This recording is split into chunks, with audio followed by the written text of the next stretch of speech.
Hi guys, I was gifted this chimney cap from the seller so I could show you everything about it and show you all the cool features.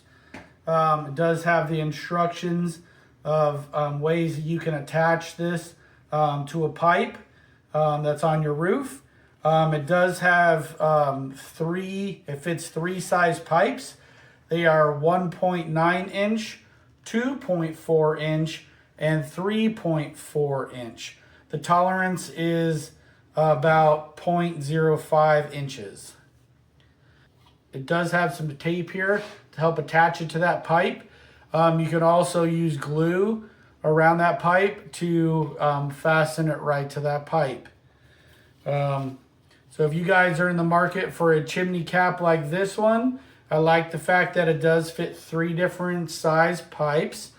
And it does come with the tape to help attach it. So if you guys are in the market for a chimney cap, go ahead and get this one. It'll work great for you. Thank you.